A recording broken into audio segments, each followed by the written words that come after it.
Кирил Сотировски, професор доктор Кирил Сотировски, фитопатолог и декан на Факултетот за шумарски науки, пейзажна архитектура и екоинженеринг. Мојот матичен факултет. Декане, ви благодарам што сте тука денес. Благодарам за поканата, Петар. Така.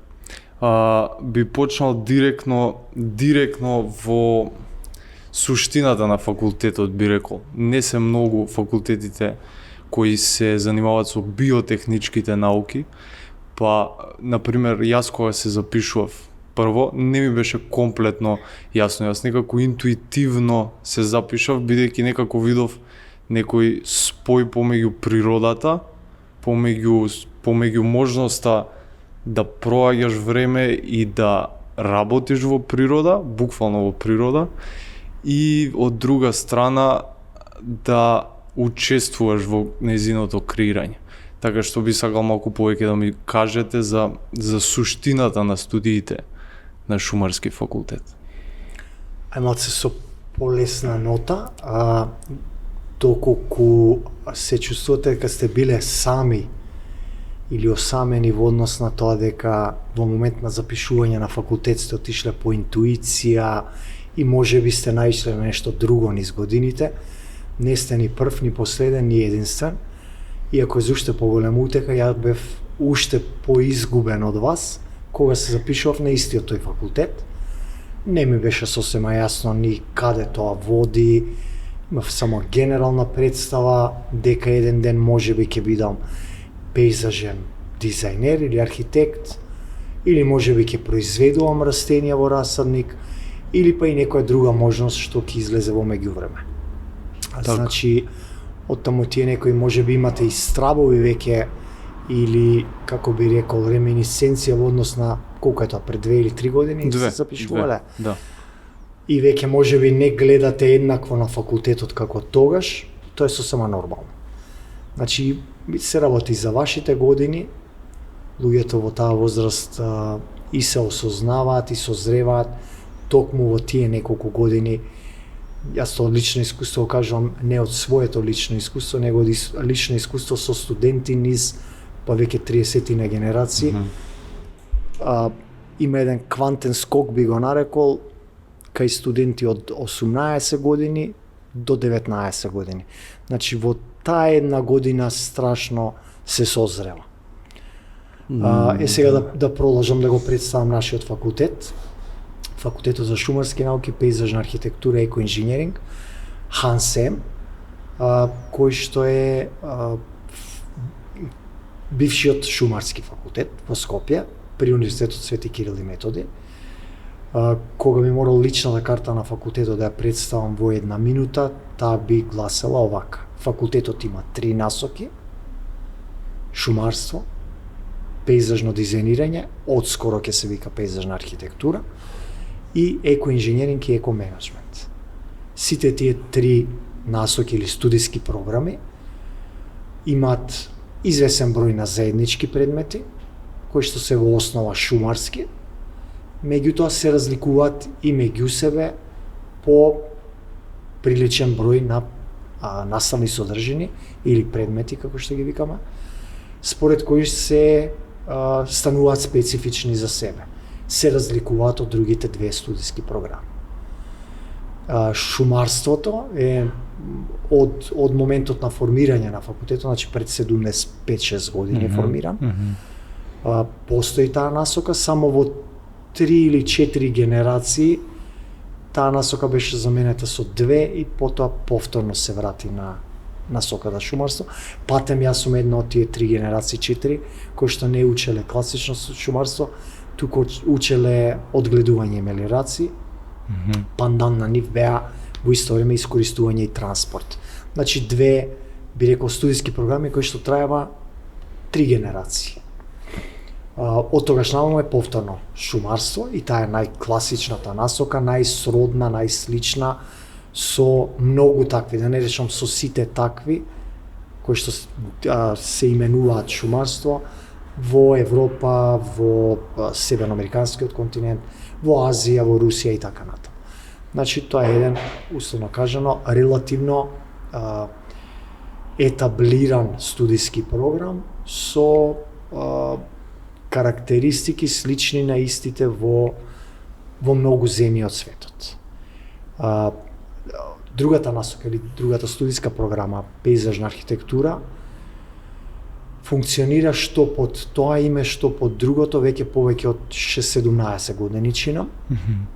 И таа изродува профил на кој што основна специјалност би му било проектирање на градини, на паркови, на урбано зеленило. Меѓутоа се оспособени да работат и други работи, како што е производство, производство на растенија, растителен материјал, може да учествуваат во некои дејности и во шумарството, бидејќи во шумарството има производство во расадници. Така да тука коинцидираат по некои работи. Третата насока или студиска програма на која што сте и вие исто така студент, така? Така.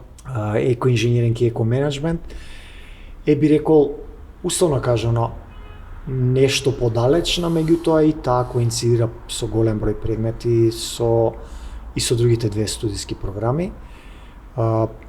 Инженерите кои што ќе се изродат од оваа насока се оспособени природата да ја гледаат со две леки, и со шумарската и со биолошката. Значи и со инженерската и со биолошката, повеќе од другите две насоки, или барем од онаа класичното шумарство, и кои што се, условно ќе кажам, веднаш со приземни квалификации. Може да работат во национални паркови, може да изготвуваат стратегии кои што се однесуваат на биолошка разновидност, стратегии во шумарство, стратегии на ниво на држава или општина или град кои што се однесуваат на урбано зеленило, на управување со води и почви, проектирање на такви работи. И потоа е прилично специфична. Оваа насока е најмладата од кај нас, но веќе има возраст од 10 години. Така да и таму веќе имаме искуство. Да, па добро, мислам дека одлично ги представивме сите насоки. Она што би сакал да зборуваме дека обично кога некој не е од овој факултет и ги гледа работите однадвор како лаик, може би не им е јасно на луѓето колку многу работа има. Сите сме биле на денот на дрвото, сите сме биле на некои такви акции, колку многу работа има, колку манипулација има со одредени работи пред да можеш ти една садница да ја засадиш во земја или не знам, огревно дрво да ти дојде дома за да можеш ти да се грееш ова зима, или техничко дрво додека да дојде во една столарска работилница. Колку процеси влегуваат во сето тоа пред да може да се искористи тој природен обновлив ресурс како што е дрвото. Така што мислам дека зошто мислите дека се должи тоа недоразбирање? Или недоволно познавање на нашата струка? Да. Бидејќи кога ќе помислиме фармацевт, иако и таму има некои такви моменти, ама од прилика да многу е појасно. Па, вака, се сложувам со тоа дека недоволни познавања има генерално за шумарството, и за биолошките науки, меѓутоа и точно кажавте, не сите знаеме се за секоја експертиза, односно професија. Не сите разбираме дека и зад производството на вино има уште илјадници нешта за кои што немаме поим дека може да постојат и да се земаат предвид. Ова зашто го кажам, денеска бев на промоција на едно наше вино и таму имаше 2 или 3 излагања и преку тие излагања се работеше за научна конференција. Разбираш колку и да си ги разбирал тие работи, колку и да ти биле блиски, сепак се толку далечни, бидејќи има толку многу аспекти и информации и работа посветено за одредени делови или од производството или од понатаму производството на грозјето, Да. па дури потоа Па и на камоли- виното. Да. Слично и со шумарството. Мислам, вие практично ми оставате малку простор да дополнам. Сето оно што го кажавте е точно и релативно опширно кажано. Зад една садница која што се засадува при тие акции за пошумување, масовни акции во кои што во еден ден илјадници засадуваат, стои најмалку една година работа, често пати 2 и 3, во зависност за какви садници се работи. Така. Па и повеќе. Ако се земе предвид дека за одредена садница да биде успешна, мора да имате добро земјиште. За да знаете дека е тоа добро земјиште, треба да направите почвена анализа. Тоа не може да го правите ад хок или кампањски, треба да се прави систематски. Значи, зад производот малечка садница, нека и во милионски број, стои многу работа. И многу наука, и многу знаење, и искуство врз основа на добри преживеани искуства, меѓутоа искуство и врз основа на лоши преживеани искуства, врз основа на неуспеси. Се учиме сите врз основа на неуспеси, а особено е тоа изразено во шумарството, бидејќи шумарството, ако по ништо друго, по едно нешто е многу различно од сето останато. Резултатите кај нас се видливи дури после многу десетици години. И потоа се разликуваме по многу од сето друго, од било кој друг производ. За да знаете дали сте успеале во пошумувањето, мора да пројдат добар број децени, за да можете да се квалификувате дека е тоа успешно, полуспешно или неуспешно. Дури можеби ќе го надживее инженерот. А не можеби. Ако не го Сигурно. надживее инженерот, тогаш е неуспешно. Не е добро, да. Не така. постои ни еден дрвен вид кој што би требало да има животен век помал од човечкиот животен век. Така. Со оглед на тоа дека инженерот е веќе на половина или да речеме една третина од својот животен век, Да. значи доколку некоја шума не дочекала да го испрати својот Не е добра. инженер, не е добра. Така. Да, како што рековте, по тоа се разликуваме, но сега додека зборувавте, сватив дека ете и земјоделството, да речеме, некој вид на биотехничка наука, но шумарството и природно-математичките науки можеби, ако не грешам, се единствените што се во директен контакт со природата. Останатите технички науки одат низ призмата на природните науки. Ама шумарството и природните науки се оние кои се директно изложени на, да речеме, неконтролирани услови Шумарство и земјоделство. на природа. И земјоделство дефинитивно да. Па да, сега можеби ако размислиме, и ветерина, иако таму ветеринарните науки, иако таму нивните субјекти се релативно засолнети, меѓутоа не и секој пат, така да, Не, да, имаат да, влијание да. и тие од некакви си услови надворешни. Да. Во тоа и лежи убавината. Сега кога зборуваме сето тоа што интуитивно сум го чувствувал, полека со студирањето, нормално со навлегувањето во знаењето буквално, се подлабоко и подлабоко тие работи полека се откриваат и како што рековте дека не сум бил сам, изгледа е тоа случај за многу луѓе. Гарантирано. И тоа е многу интересно, на пример, што на некои работи не можеме да им ставиме мерка, не може да се квантифицираат, едноставно мора да се остават, да течат, па како и во шумарството. Мора да се остават, да течат, за да видиме дали тоа ќе биде успешно или или Добра, не. ма попатно треба да се интервенира. И треба да се интервенира. И во шумарството, Да. а и во животот. Да. Ако сте вие многу разочаран, не вие, конкретно туку Општо. било кој студент, ако е разочаран од студиумот, и ако го осознае тоа, Сегогаш. час поскоро треба да го напушти Сегогаш. и тоа е искуство. И Да. нема тука ништо лошо. Да. Мислам, имаме примери на многу професори денеска универзитетски, кои што студирале нешто друго се откажале, дошле да студираат нешто друго и станале ценети, признати университетски. Се осознале едноставно на друга тема во животот. Да. Коинциденција на настани. Да. Убавината на животот, меѓу другото и тоа што не може да се испланира сосема. Апсолутно.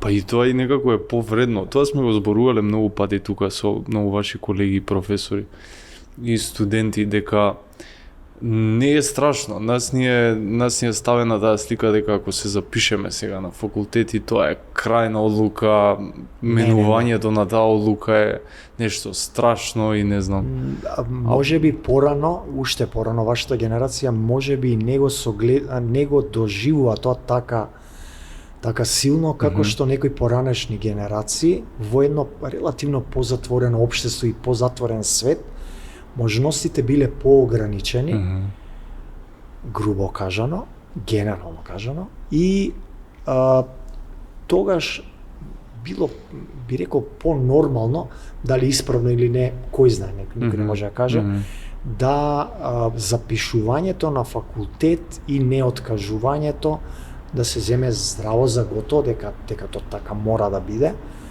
и дека многу мрдање нема. Било неуспех не само за студентот, па може би и за фамилијата која што стои за тој студент, доколку некој се откаже од студии. Денеска не е веќе така, а и генерално во светот сите општествени појави, отвореноста, глобализацијата, продолжувањето на животниот век, несигурноста на економиите, наложуваат да има постојано едно надградување. Така да не е многу чудно именување на професија во текот на една кариера или еден животен век, па дури 2 и 3. И дури предвидуваат нефлексибилни општества во однос на човечки потенцијал, дека нема да бидат успешни општества.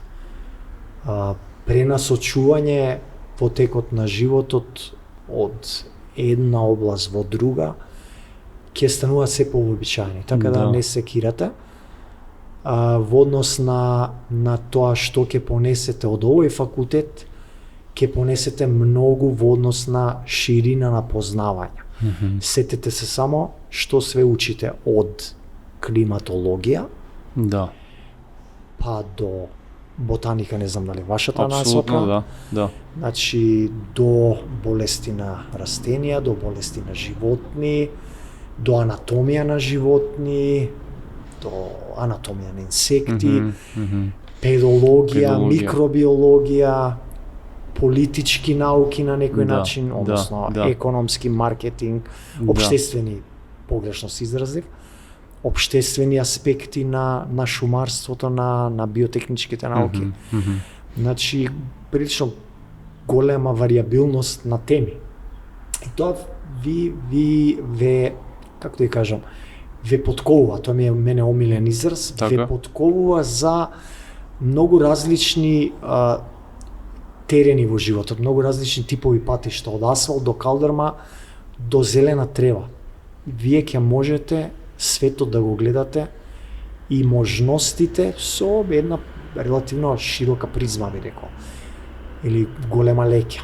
Токму така, мислам, и не само што ги учиме за семните науки, посебно на сите, да речам, членови во природата, од неживата природа до највишите растенија, односно највишите животни, како учесници во, да речам, во природата, во еден еколошки систем, туку и потоа учиме како се спојуваат сите тие работи во предметите кои се еколошки буквално, општа и пределна екологија, например. Сакам да кажам, мене, например, тоа ми влијае многу, тоа сум го имал јас и природно, ама особено ми се надградило како ги разбирам работите повеќе, колку е секоја, да речам, секое дејство, секој разговор што го имаш со еден човек, секое дејство што го преземаш било каде, во било која ситуација, да речам, како влијае на општата слика, на општата ситуација, колку се поврзани нештата. Нештата се многу поврзани, не само во биологијата, туку и И генерално, да. И тоа можеме уште неколку подкасти, кои Так. имате други теми. Приватно. Одлично. Но уште еден интересен аспект е откако ќе се разбере сето тоа, потоа како да влијаеме на сите тие процеси, како да ги насочиме кон некои ситуации, кон некои состојби, или цели кои нас ни одговараат. И она што е многу интересно е тоа што шумарството некако се представува како, или шумарите општо, шумарските инженери се представуваат како некои искористувачи, уништувачи на екосистемите, но малку луѓе знаат дека доколку се прави тоа вистински и според науката, вистинското шумарство не треба да предизвикува како да кажам негативни проблеми конотации во еден систем, доколку тоа се прави во рамки на науката. Да, има не само кај нас, меѓутоа и во светот терминот шумарство би рекол беше поистоветен со искористување. Особено со искористување на дрвна маса. Така. И низ годините како се освестуваше светот, така разбираше дека искористувањето не носи еколошко добро, ниту среднорочно гледано, камоли долгорочно. А шумарството персе беше поистоветено со искористување, а не е така. Искористувањето на дрвната маса, а веќе го напуштаме и терминот искористување, или сакаме да го напуштиме, користење е малку по, би рекол, мек термин од искористување, меѓутоа и тој термин треба да се ползување, се други термини кои што упатуваат на тоа дека повторно користиме дрво. Так. Меѓутоа, тоа е, би рекол, незначителен процент од севкупните активности во шумарството. Одгледувачки мерки кои што пренесуваат послаб квалитет на шума кон подобар. Така. Заштитни мерки кои што работат на тоа да ги заштитат шумите или дури да ги излечат кога се случил напад од инсекти или патогени. Тоа е, да речеме, специјалност на мојата катедра. Така. Мерки кои што се преземаат за да се спречат, превентивно се спречат штети од пожари. И тоа го има во шумарството. Просеки, пресеки и така натаму. Значи, за сите овие работи, нормално е јавноста, пошироката јавност и да не е запознаена, наше е да ги промовираме сите тие активности. Меѓутоа, битно е и во општеството се создадат и подобри услови за целиот тој сектор, па и за секторот земјоделство. Не можам едниот од другиот да ги гледам одвоено, бидејќи се и сродни и блиски. Овие два сектори мора да заземаат се повидно место во оваа држава, особено ако се земе долгорочно предвид на каде оди светот. Не случајно е храната во светот се поскапа и поскапа. Глобализацијата и урбанизацијата, миграцијата на населението од рурални средини кон градовите, заради тоа што таквите поголеми урбани средини носат поголеми можности за вработување, поубав живот, покултурен живот и така натаму, доведува до тоа да се напушта земјиштето, односно да се напушта местото кое што директно произведува храна и дрво на крајот на краиштата. Ќе стане светот зависен од малкуте корпорации или малиот број играчи кои што ќе диктираат и поголеми цени за нешто што реално треба да е многу поевтино. Да се произведе храна и дрво не треба да е премногу скапо. Тоа е основна потреба. Џабе сите други луксузи доколку немаш достап до храна. Да. Доколку немаш достап до здрава вода, чист воздух. А сето тоа го носат овие природни науки.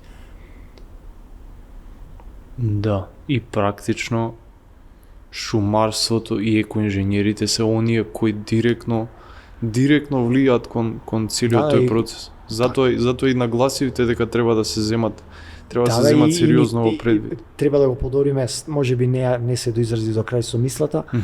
Значи статусот во едно општество, во нашето општество мора да биде се подобар во смисла попризнаена професија со подобри плати Да. во општествениот сектор, Да. за да и генерира подобри стручњаци, полесно да биде вработувањето, затоа што тоа се професии кои што се напуштаат. Се напуштаат бидејќи не се толку примамливи за просечниот просечниот човек. Не се, Не се објективно, не се. Треба да е Да. некој љубител во природа и да има некаква визија поголема за да се реши за овој факултет, пред него ли се реши за сите оние факултети кои што се занимава со Да, дигитални да. технологии и така натаму. Да. Значи, ако се гледа краткорочно, каде ќе оди светот без луѓе кои што работат храна, шуми, природа. Не можеме сите во градови да живееме. Нема шанси. Нема. Нема на крајот на краиштата и да живееме пак во градови, некој повторно мора да ја разбира, да ги разбира тие груби природни услови, да речам, и да знае како да се снајде таму буквално. И не само да се снајде, туку како и да го да управува со бенефитите на таа природа. Доколку е оставена сама и доколку се управува како што треба, или доколку се управува како што треба, може да дава изобилни богатства за сите нас. Да. На вистина, ајде сега нели бевме на патување во Чешка, таму успеавме да се запознаеме со многу различни јас и двајцата колеги и едната колешка, таму успеавме да се запознаеме со една широка, да речам, вака широк профил на идни шумарски кадри од цела Европа. Имаше една девојка од Шведска, имаше доста луѓе од Швајцарија, од Австрија, од Естонија, од Германија особено. И особено во Чешката република, тој го споменував на претходни снимања, позицијата на шумарскиот инженер и на шумарскиот факултет е на едно неверојатно ниво. Не знам колку сте успеале тоа да го видите во тој ваш мал престој меѓу студенти и помал број професори, предпоставам, имало од факултетот инволвирани во конференција или што беше тоа? Надпревар. Да. За Чешка знам, па и за неколку други земји во Европа, може да се нарече шумарската фела за каста, повластена каста. И со право, бидејќи спектарот на познавања што ги носи е поголем од сите други професии. Значи, го зборевме на почеток, кажавме со што све се занимаваме, и токму таа варијабилност носи квалитет не само во шумарството, туку општо во природата. Значи, ако има луѓе кои што ја разбираат од толку аспекти природата, полесно ќе можеме да ја разбереме во вистинска смисла и да ја заштитиме природата. Да. Во Чешка на вистина се на ниво на каста. Значи, како што би рекол кај нас се судиите, така се таму шумарските инженери. Имаат свое место. Многу интерес. Да, и е нормално. Не само Чешка, Словачка исто така, нели? Што е нормално од бившата заедничка земја Чехословачка. Полска е чином на некое такво ниво. Во Германија исто така. Значи е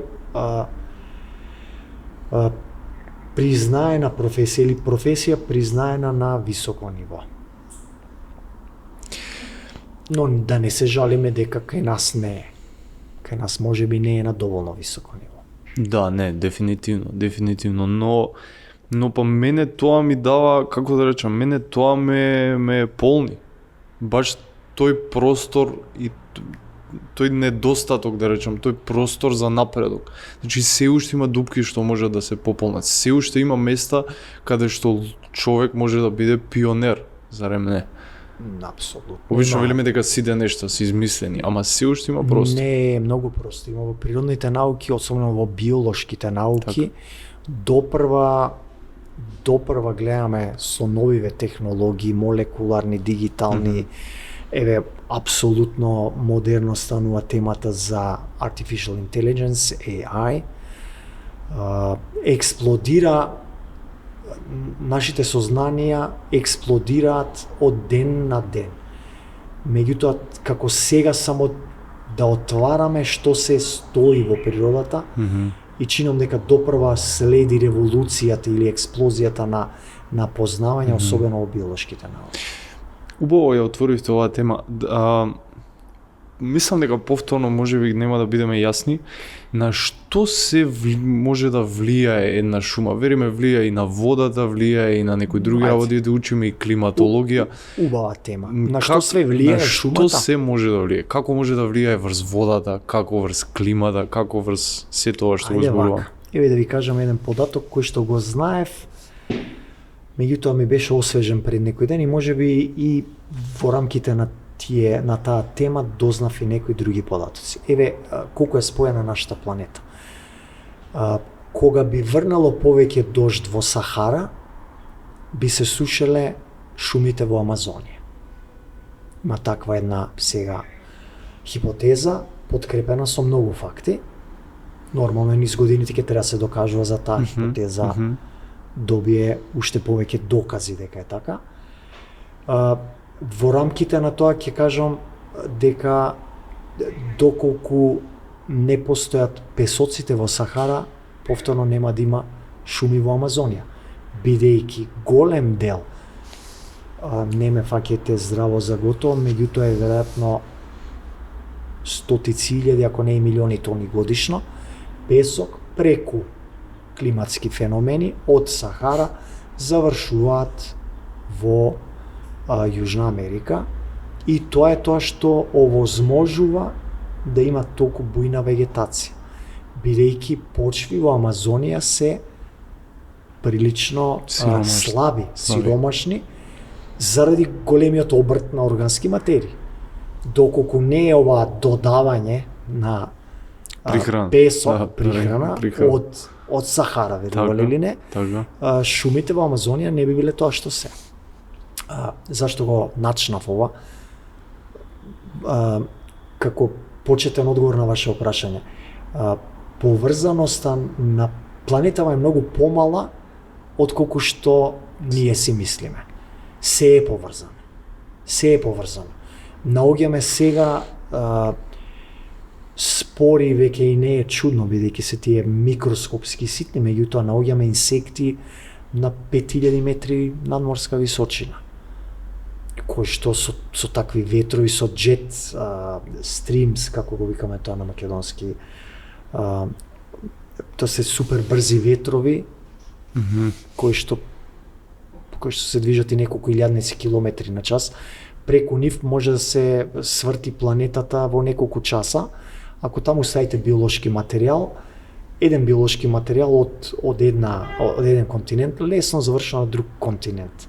Доколку има начин да опстои и да се размножи, ќе го најде својот пат на другиот континент. Затоа микроорганизмите се низ цела планета исти. Затоа не ни се случува мувла да биде различна тука или на Нов Зеланд или на Тасманија. Иста е мувлата. Ова не сум го знал. Да. Токму заради тоа што е релативно мала планетата за тие микроорганизми. Влијанието на шумите врз планетата е, односно не само врз планетата, туку на како да се изразам, на многобројни аспекти огромно. Шумите заштитуваат почви. Почвата, не знам, дури познати педолози до пред 20 години, академици наши, сум разговарал на оваа тема, не беа свесни дека почвата не е толку инертна како што тие изучувале. 1 сантиметар кубен или милилитар почва, да речам, она што го викаме богата почва, може во себе да содржи и повеќе стотици видови, не значи бројност, во бројност ќе биде милиарди, туку видови микроорганизми. 1 кубен сантим е, знаете, сантиметар на сантиметар на сантиметар коцкичка, така? Милилитар. Тоа во себе има илјадници микроорганизми. Зашто е тоа битно? Бидејќи тие микроорганизми ја прават почвата, меѓутоа во тие микроорганизми се можеби лежи лекот за рак или некоја друга болест.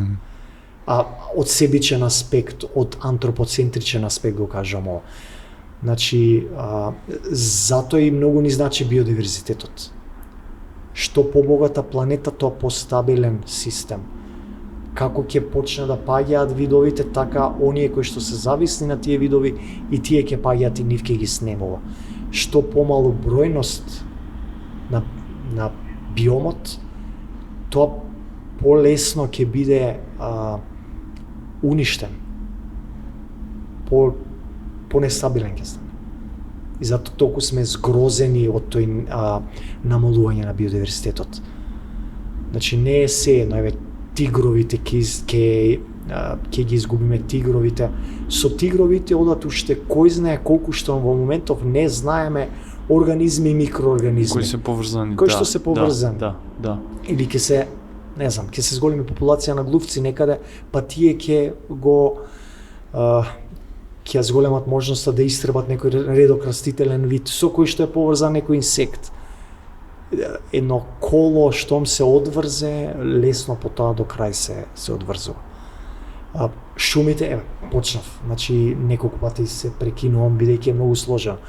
Ги заштитуваат почвите сами по себе се страшно битни.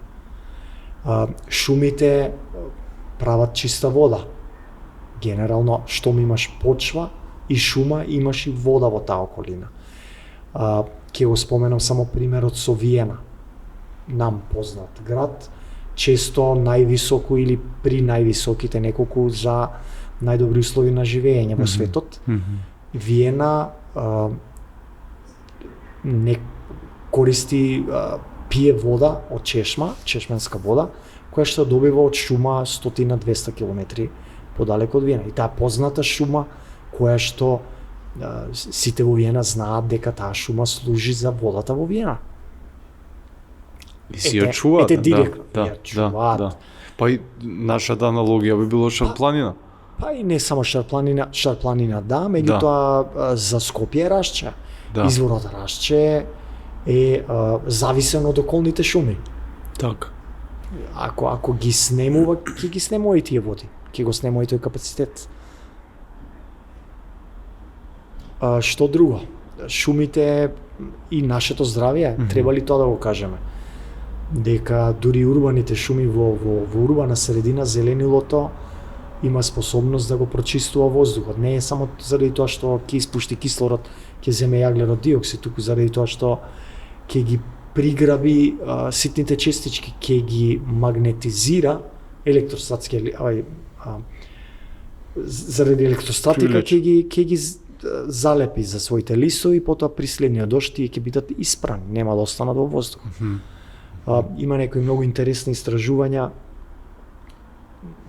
чинам од пред 10 години урбани градови, верувале значи еден ред зеленило насаден покрај згради и значи меѓу згради и сообраќајница нека. Така е булевар. Правени се мерења покрај сообраќајницата и 3-4 метра позади зеленилото. Значи каде што веќе има станови, каде што веќе имало згради за живење, неколку кратно почисте воздухот само во тие неколку метри од еден ред зеленило. Не е ни тоа огромно зеленило. Значи, зграда до булевар со испречено зеленило ќе има во внатрешноста многу почист воздух отколку зграда без еден ред зеленило. Значи, мерливо, видливо, во само неколку метри. Тоа е огромно влијание. Значи, тоа е оно што би реков им фали на повеќе места во нашиот главен град. За жал и во помалите градови веќе се чувствува тој недостаток на зеленило. Да, значи повторно се враќаме на истото што го констатиравме уште на почетокот кога зборувавме, многу нешта одат и позади дизајнирање на паркови и управување со шуми и уредување на, да речеме, на некои речни делници. Тука би ја спомнал и ерозијата. Така е, малку ја допревме во разговорите. Да. Да, влијанието на шум, задржување на почви е тоа, меѓутоа ерозија како феномен, особено во земји кои што и без тоа имаат ниска растителност, станува проблем, сериозен проблем.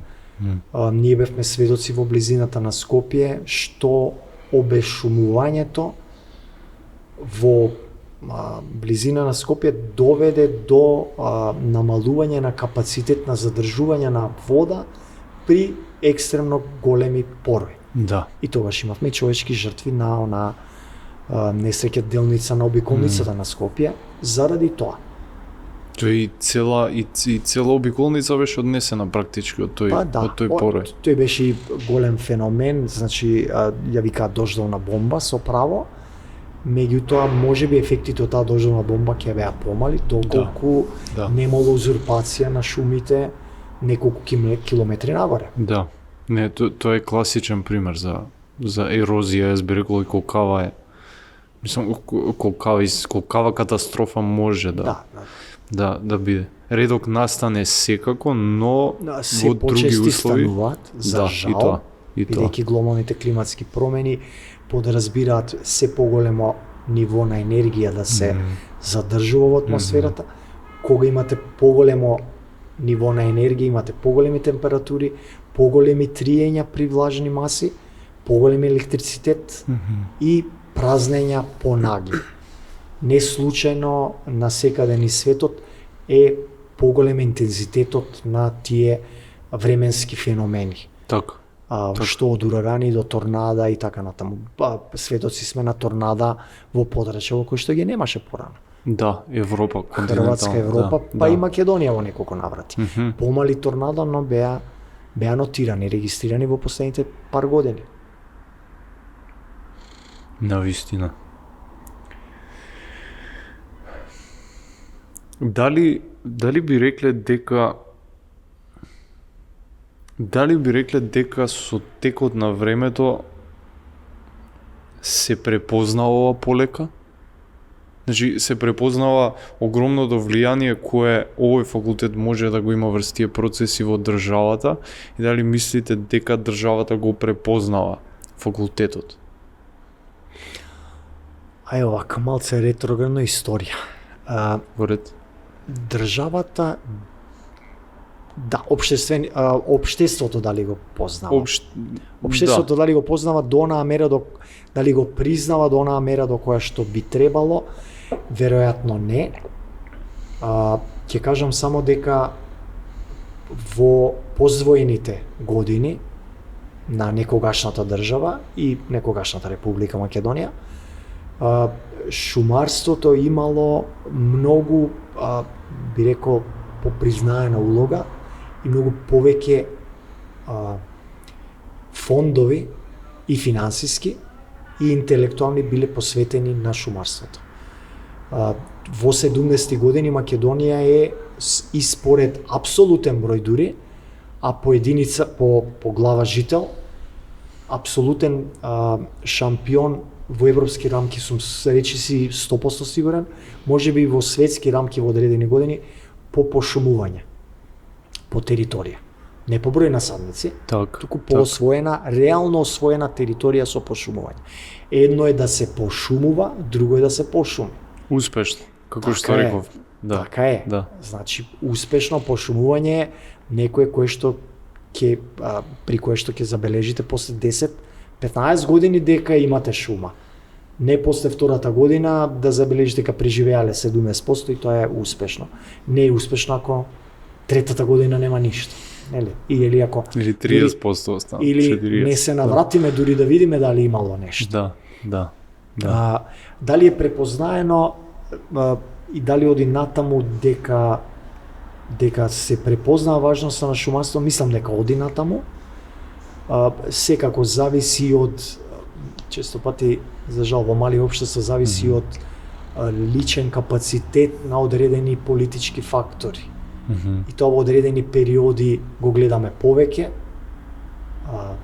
министри кои што ја разбираат улогата на овој сектор, во други години го гледаме помалку.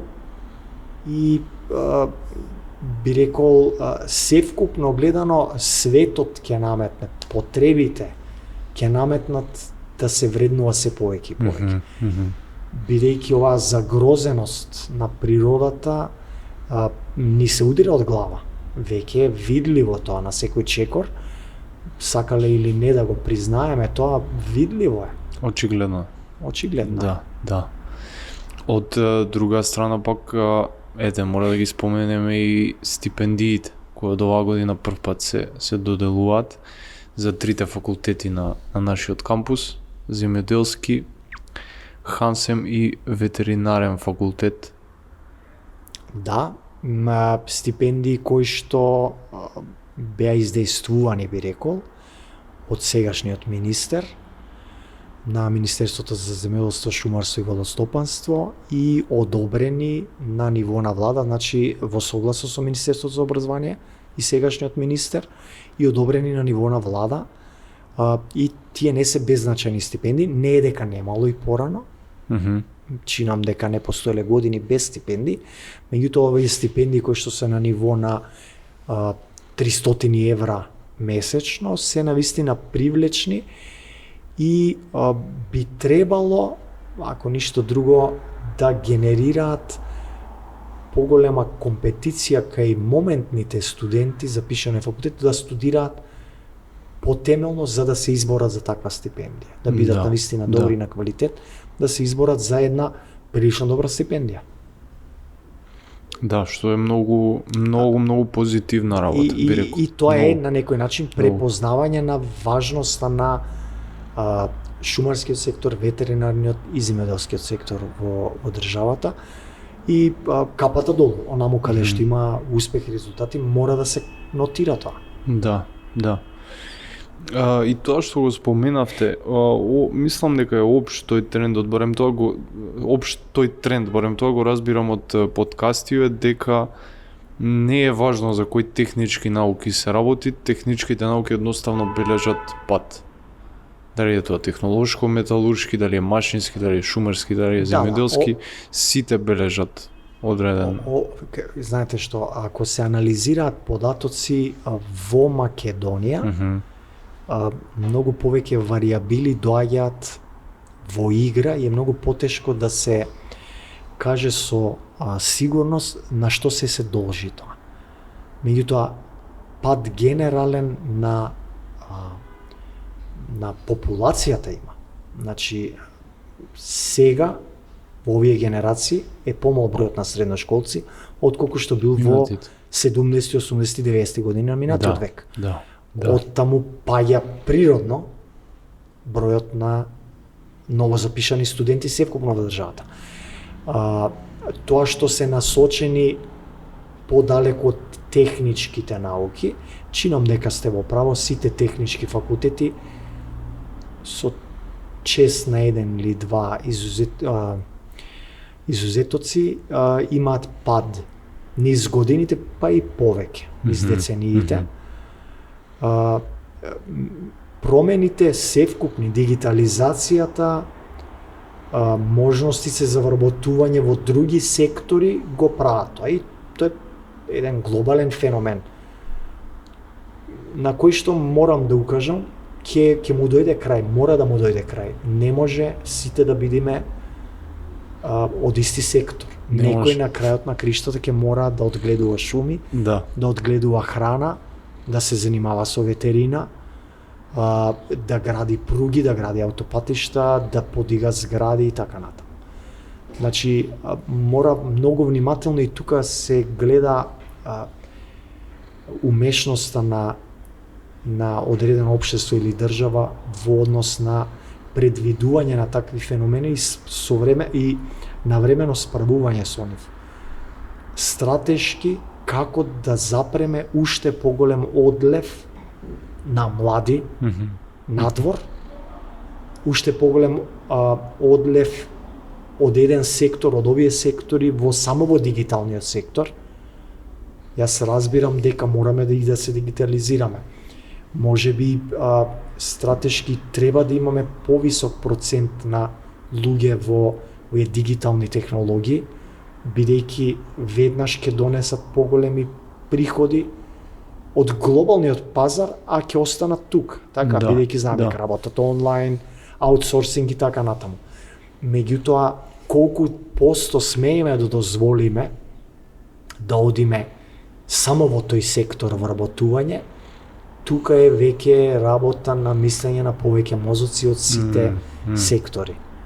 И тука час поскоро државата што ќе седне и да се договори и да вложи во тие сектори, да ги мотивира и со уште поголеми и стипендии, меѓутоа и гарантирани вработување. Да не ни се случува сега, имам конкретен пример, наш студент во Охрид е невработен 2 години.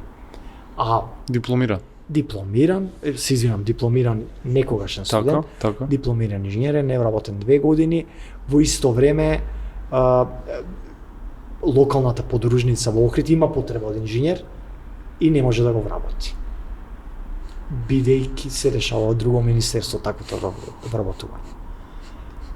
Со тие апсурди мораме час поскоро се справиме, бидејќи никому не носат добро ниту среднорочно, камоли долгорочно. Апсолутно. И на крајот на краиштата, баш како што рековте, мене баш тоа ме наведува да размислам, што има се помалку студенти на овие технички струки, значи дека автоматски за неколку години конкуренцијата ќе биде помала. Тоа не е олеснува работата, ама дефинитивно укажува дека ќе има дефицит. Колапс. Не смееме да си дозволиме човечкиот ресурс најтешко се враќа. Односно најтешко се достигнува одредено ниво на експертиза. Цели сектори може да колабираат, дури да има луѓе, и да има 1000 луѓе, може би за да биде одржлив секторот треба да има 1500 луѓе во тој сектор. Едноставно ќе колабира. Ќе стане нефункционален. Ако колабира еден сектор, може и другиот да го повлече. Врзани се работите, како што кажам. Врзани се и во општеството, како и во природата. Кажете ми кој е Ханс Ем?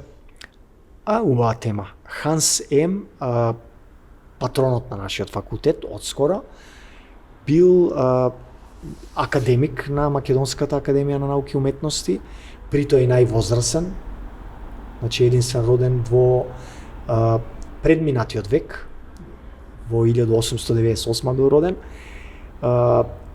кој што е од словенско-австриско потекло, значи австриско потекло по етникум, роден во Словенија, го нашол својот пат и животна мисија, би рекол, некаде пред Втората светска војна, по раните 30-ти, колку што се сеќавам, наскоро по неговото дипломирање, во Јужна Србија и во Македонија, одживеал тука многу продуктивен животен век, бил еден од основоположниците на Земјоделско-шумарскиот факултет, прв директор на Шумарскиот институт, тој е веднаш по Втората светска војна, инаку голем научник, бил познат фитоценолог и дендролог, и благодарение на носител на партизанска споменица, учествувал во Народно-ослободителната војна на страната на победниците, мора да се каже тоа.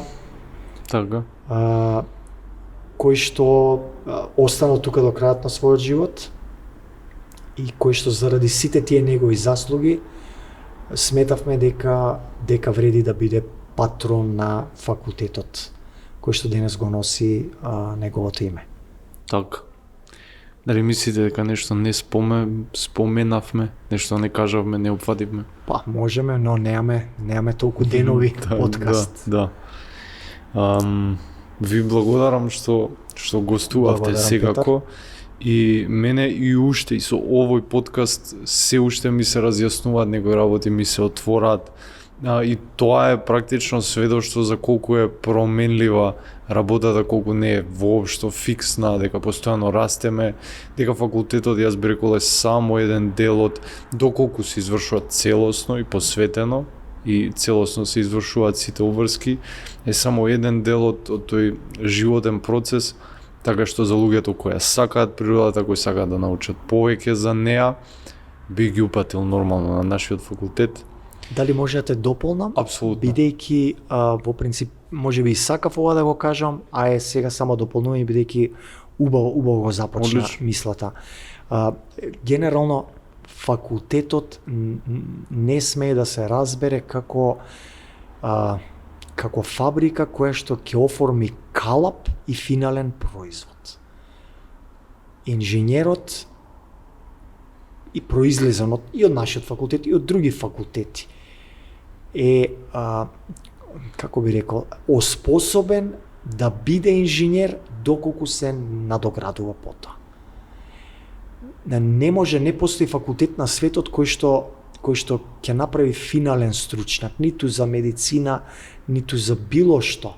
Секој понатаму низ животот е само способен подобро да се снајде во тој сектор. Подобро се снајде отколку некој лаик кој што е без тој факултет. Да ги почитува работите кои што ги научил, меѓутоа и да не ги зима како догма, како нешто непроменливо. Тоа што јас сум го учел на времето, во меѓувреме е 5 пати променето, во одредени науки радикално променето. Осознаваме дури во текот на едни студии може да имаме нови сознанија и да ви ги презентираме на вас студентите. Значи, едно нешто што и општеството и студентите генерално мора да го разберат. Факултетот е, јас секој пат го нарекувам, еден место каде што наставниците упатуваат на коридори, ходници, соопштуваат одредени информации, даваат одредена литература и ве пуштаат вас да го осознаете тоа. Значи, факултетот е тоа, е насочување. Не е тоа нешто кое што треба со моментот на дипломирањето да го заклучите, да го врамите, да се ставите во функција и да мислите дека апсолутно од тој момент натаму сте спремни да функционирате. Не сте. Од тој момент сте спремни да учите во конкретната ситуација, што треба да направите, да се доучите, да се дообучите за да го применувате соодветно. Да, апсолутно. Баш тогаш почнува вистинското учење. Тогаш почнува. Навистина, да.